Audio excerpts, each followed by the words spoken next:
नमस्कार दोस्तों, मैं विकास अपने चैनल बीएन ट्रेडर में आपका स्वागत करता हूं। कल निफ्टी की एक्सपायरी है, तो चलिए निफ्टी में क्या इंपॉर्टेंट लेवल हो सकता है और किस तरह का चार्ट पैटर्न बना हुआ है, ये हम लोग एनालाइज करते हैं।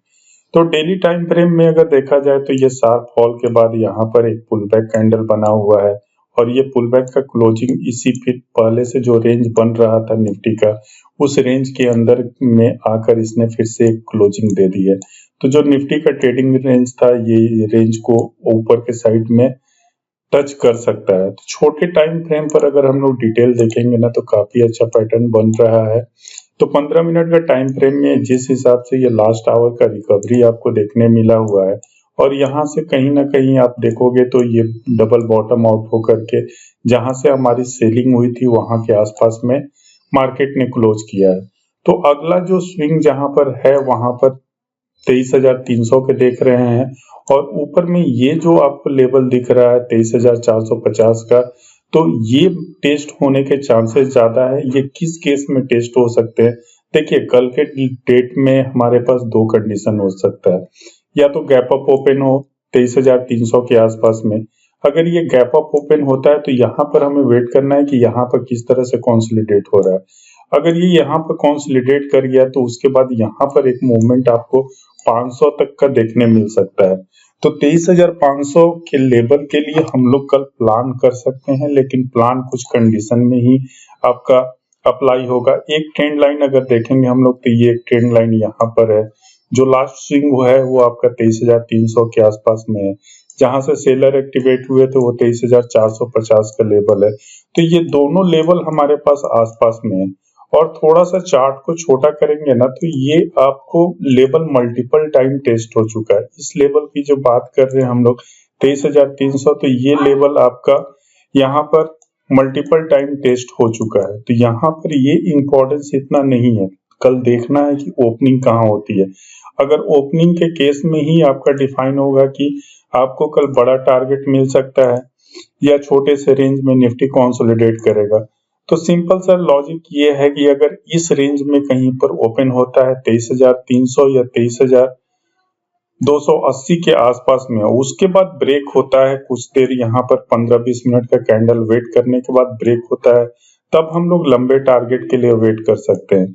किसी भी केस में ये गैप डाउन नहीं ओपन होना चाहिए। अगर गैप डाउन ओपन होता है, ये 23,100 के नीचे ओपन होता है, तो फिर से ये आपका सेलिंग कंटिन्यू हो सकता है। नीचे में हमारा फिर से लेवल ओपन हो जाएगा 22,900 और 22,800 तक के लेवल के लिए हम लोग इंट्राडे में प्ले कर सकते हैं। लेकिन जो आज का सेकेंड हाफ का रिकवरी था, ये अगर किसी केस में अगर यहाँ पर गैप अप ओपन होता है 23,280 के आसपास में और कंसोलिडेट करके ब्रेक करता है, तब हमें एक अच्छा मूवमेंट अपसाइड में मिल सकता है। क्योंकि ये दोनों लेवल आपके लिए वो ज्यादा वैलिड नहीं है। ये वाला तो लेवल 23,300 मल्टीपल टाइम टेस्ट हो चुका है। एक पैटर्न और अगर आप लोग देखेंगे तो 15 मिनट का कैंडल में हर एक बार जब यहाँ पर गैप अप ओपन हुआ, उसके बाद रेड कैंडल बना, यहाँ पर गैप डाउन ओपन हुआ लेकिन रेड कैंडल बना, यहाँ पर भी गैप अप ओपन हुआ तो ये रेड कैंडल बना, गैप अप होने के बाद रेड कैंडल बना है। आज के केस में भी यहाँ पर गैप अप हुआ लेकिन ये रेड कैंडल में कन्वर्ट हुआ। तो कहीं ना कहीं सेलर एक्टिव थे, लेकिन ये सेकेंड हाफ में जो बाइंग आई है उससे ये थोड़ा सा कंफर्मेशन मिल रहा है कि ये आपका फर्दर अपसाइड में कंटिन्यू कर सकता है। सिमिलर पैटर्न अगर देखा जाए तो सारे इंडेक्सेस में बना हुआ है। निफ्टी बैंक थोड़ा सा सिमिलर स्ट्रॉन्ग है। एचडीएफसी का बैंक का रिजल्ट इन द लाइन आया था, तो इसमें थोड़ा सा अभी के लिए डाउनसाइड मूवमेंट, जब तक लिए 48,000 का ब्रेक नहीं करता है तब तक लिए हमें डाउनसाइड का लेवल देखने को नहीं मिलेगा। हाँ, बुलिश के लिए भी हमें जब तक ये ऊपर में लेवल 49,500 600 के ऊपर नहीं निकलता है, तब तक हमें ये वाला 52,000 तक का लेवल देखने को नहीं मिलेगा। तो इस केस में भी वही है कि यहाँ पर गैप अप ओपन होता है, तो कल इसमें छोटा सा टारगेट देखने को मिल सकता है कि एटलीस्ट जहां से ये डाउनफॉल स्टार्ट हुआ था उस कैंडल को कवर कर ले या थोड़ा सा उसके ऊपर ही आपको यहाँ पर क्लोजिंग मिल जाए, आपका मूवमेंट अच्छा मिल सकता है। तब हम लोग ये टारगेट प्लान कर सकते हैं और आने वाले टाइम के लिए हम लोग ये प्लान कर सकते हैं। तो इस वीक के लिए थोड़ा सा बुलिश साइन तब मिलेगा जब तक ये 49,500 के ऊपर नहीं निकलता है। डाउनसाइड का रिस्क आपके लिए 48,000 के नीचे ही है। 48,000 के नीचे अगर ये निकलता है तो फिर से आपको एक शार्प सेलिंग देखने को मिलेगी। अब चलिए हम लोग सेंसेक्स की बात कर लेते हैं। तो सेंसेक्स में भी सिमिलर पैटर्न बना हुआ है। सिमिलर पैटर्न बना हुआ था। अगर कल का ये एक्सपायरी का कैंडल है, एक्सपायरी का कैंडल का यहाँ पर अभी लगभग अप्रॉक्स 50% इसने कवर कर लिया है।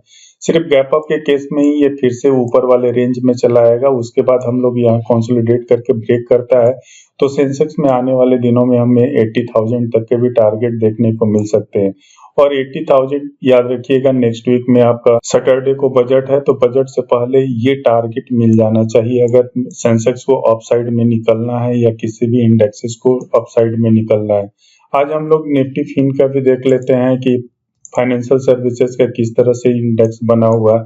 तो ये सिमिलर पैटर्न आपका बैंक निफ्टी की तरह बना हुआ है। एक चीज याद रखिए, यहाँ पर हो सकता है कि इस तरह से ये डब्ल्यू पैटर्न का कंफर्मेशन हो या डबल बॉटम का यहाँ पर कंफर्मेशन हो। कंफर्मेशन के लिए इसको यहाँ पर इस लाइन को ब्रेक करना जरूरी है। अगर ये लाइन को ब्रेक कर देता है जो 23,000 के आसपास में, 23,000 के ऊपर में अगर क्लोजिंग मिलती है तो ये फिर से आपको 24,000 तक का लेवल आपको दिखा सकता है। छोटे टाइम फ्रेम पर अगर हम लोग इसको एनालिसिस करेंगे तो आपका बहुत अच्छा पैटर्न बना हुआ है, क्योंकि सारे इंडेक्सेस में जैसे मैंने बोला कि यहाँ पर आपको लास्ट आवर में रिकवरी देखने को मिली है और ये ट्रेडिंग रेंज है, ये लोग इसका ट्रेडिंग रेंज है। तो इस ट्रेडिंग रेंज में ऊपर मिड में ट्रेड कर रहा है। तो यहाँ से अगर थोड़ा सा कंसोलिडेट करके निकलता है ना तो 23,000 तक के टारगेट देखने को मिल सकते हैं। तो अभी शॉर्ट टर्म में मैं 23,000 तक का टारगेट देख रहा हूँ।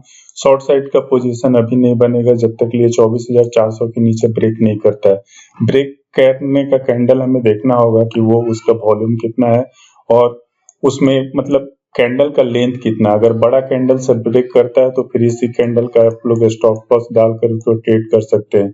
सेकेंड, अगर कल के डेट में यहाँ पर अगर कंसोलिडेट करके अगर वो अपसाइड में निकलता है ना तो ये टारगेट आपको इजीली से मिल जाएगा 22,850। तो कल का ट्रेडिंग डे इंटरेस्टिंग होने वाला है। कल आपको एक मूवमेंट मिलेगा आइदर अपसाइड, ज्यादातर चांसेस है अपसाइड। डाउनसाइड के लिए मैं ज्यादा इंटरेस्टेड नहीं हूँ, क्योंकि यहाँ किसी भी केस में जब तक गैप डाउन नहीं ओपन होगा आपको डाउनसाइड का मूवमेंट फास्ट नहीं मिलेगा। तो अगर इसी रेंज में ओपन होकर अगर अपसाइड में ब्रेक करता है तो एक अच्छा मूवमेंट मिलेगा, लेकिन डाउनसाइड में अभी रिस्क टू रिवार्ड फेवर नहीं कर रहा है। तो वीडियो अच्छी लगे तो वीडियो को लाइक कीजिए, चैनल को सब्सक्राइब कीजिए। थैंक यू दोस्तों। अगर आपको वीडियो अच्छी लगे तो चैनल को सब्सक्राइब कीजिए, वीडियो को लाइक। वीडियो बनाने में काफी ज्यादा एफर्ट लगता है और टाइम कंज्यूमिंग प्रोसेस है।